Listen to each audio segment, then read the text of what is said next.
Hello and welcome. My name is Alan, and I've got to close this right quick because I did not mean to click on the video. I was just trying to take the recording device down. Anyway,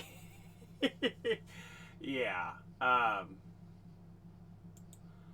Today we are looking at our first senator as we dive back into the Know Your Congress people for the 119th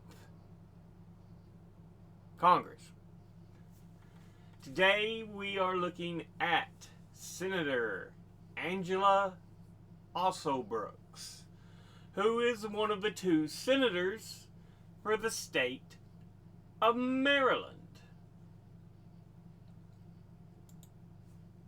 So, yeah, she is a Democrat, and before she took office, she was preceded in office by Ben Cardin. I don't know if it's he just passed away or resigned, but yeah. Anyway, let's go ahead and look at who she is as an individual. She was born in Suitland, Maryland on February 23rd, 1971. Graduated Benjamin Banneker Academic High School in Washington, D.C. in 1989. Earned a Bachelor of Arts in Public Policy and Afro-American Studies from Duke University in Durham, North Carolina in 1993. Earned a J.D. from the University of Maryland School of Law in Baltimore, Maryland in 1996. Was admitted to the Maryland Bar in 1996. Intern at the office of the District of Columbia delegate Eleanor Holmes Norton in 1993, was a law clerk to Circuit Court Judge William D. Quarles from 1996 to 1997, Assistant State's Attorney for Prince George's County, Maryland, 1997 to 2002, Executive Liaison for the Prince George's County Executive 2002 to 2004, Executive Director of the Prince George's County Revenue Authority 2004 to 2010, State's Attorney of Prince George's County 2011 to 2018, Executive of Prince George's County 2018 to 2024, before being elected as a Democrat to the U.S. Senate in 2024 for the term ending January 3rd, 2031. So yes, her first term, new senator, so yeah. Now, let's go ahead and look at the committees she is on.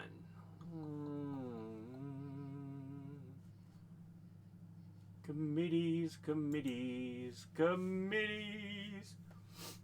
She is on the Committee on Banking, Housing, and Urban Affairs, of which she's on the Subcommittee on Financial Institutions and Consumer Protection, the Subcommittee on Housing, Transportation, and Community Development, and the Subcommittee on Securities, Insurance, and Investment. She's on the Committee on Environment and Public Works, of which she's on the Subcommittee on Fisheries, Wildlife, and Water, and the Subcommittee on Transportation and Infrastructure, of which she is a ranking member. She is on the Committee on Health, Education, Labor, and Pensions, of which she's on the Subcommittee on Education and the American Family, and the Subcommittee on Employment and Workplace Safety.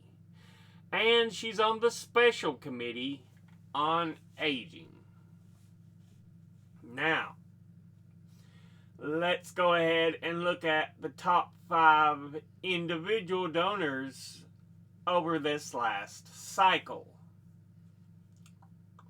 At the top, number 1, we have Emily's List, who altogether have donated $241,619.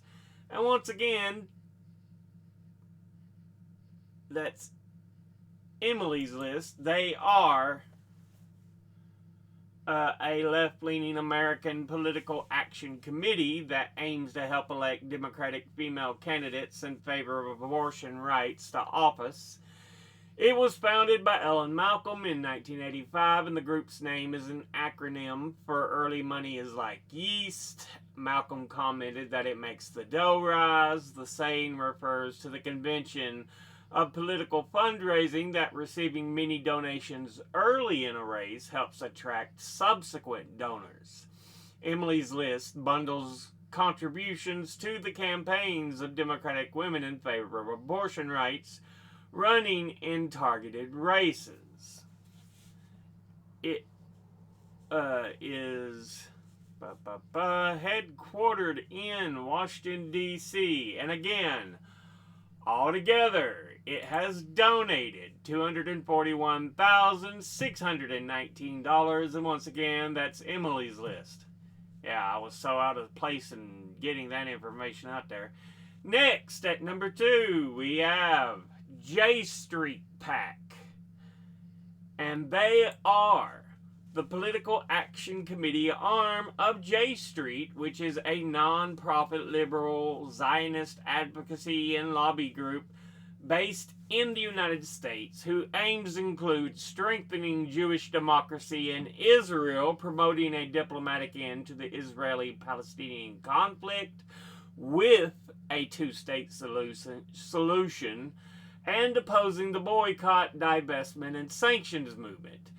J Street describes itself as a political home for pro-Israel, pro-peace Americans who want Israel to be secure, democratic, and the national home of the Jewish people. Right-wing and Zionist critics allege that J Street and the policies they support are anti-Israel or tacitly permissive of Palestinian political violence, while left-wing and anti-Zionist critics reject their positions in favor of Zionism and aid to Israel, its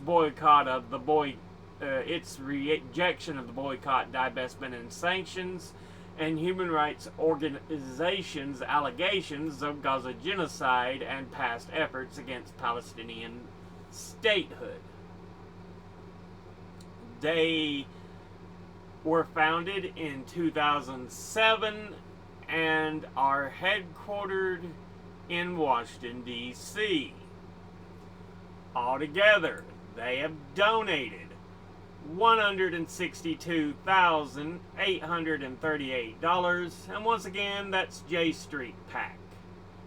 Next, at number 3, we have MedStar Health, and they are a not-for-profit healthcare organization that operates more than 120 entities, including 10 hospitals in the Baltimore, Washington metropolitan area of the U.S.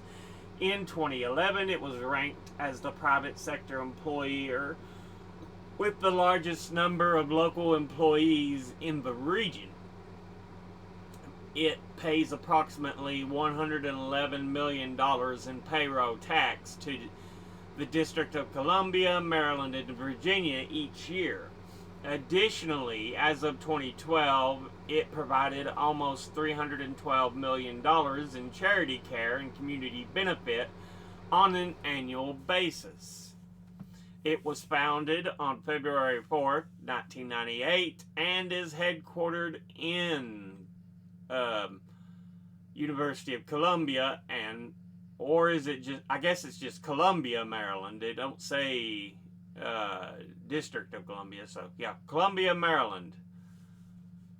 Altogether, it has donated $91,905. And once again, that's MedStar Health.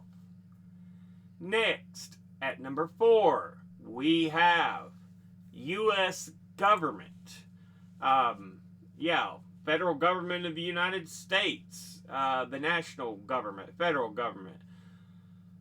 I guess it's just based on the donations they give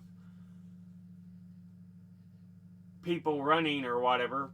But yeah, I guess. I'm not sure. Altogether, they've donated $91,563. And once again, that's the U.S. government. Finally, in 5th, we have Prince George's County, Maryland.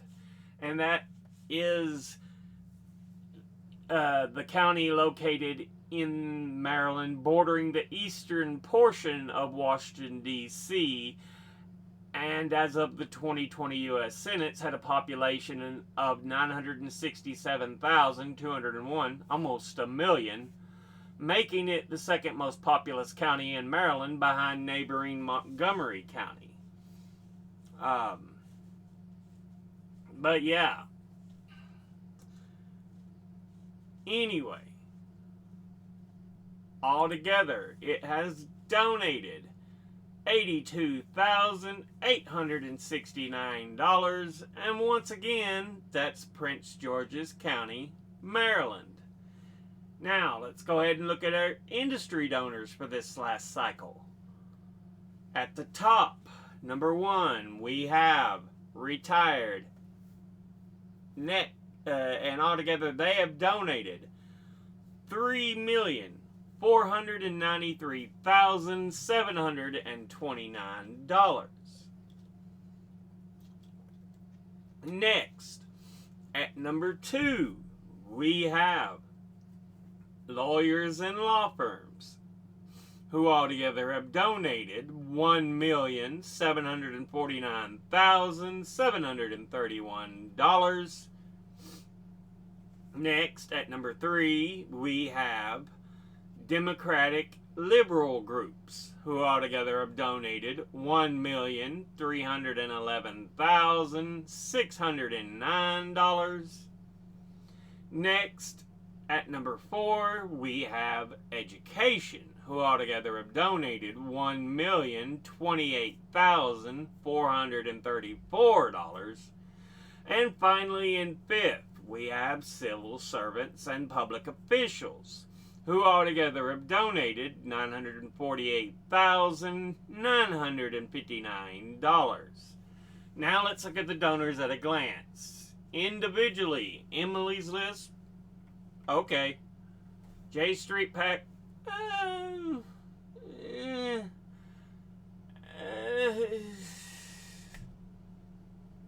almost a new, but yeah.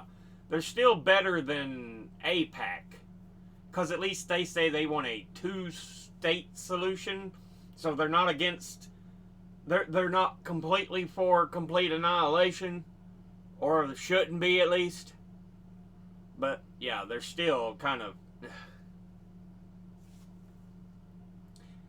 MedStar Health, hey, good, great. Anytime you deal with healthcare that's there just to help the people, not for a profit, that's wonderful. U.S. government, great, wonderful. Yeah. I mean, it's just basic income. Like I said, I think they put aside so much for people running that they have access to. So yeah, I don't think it's directly from government offices. It's the government itself. So Prince George's County, okay.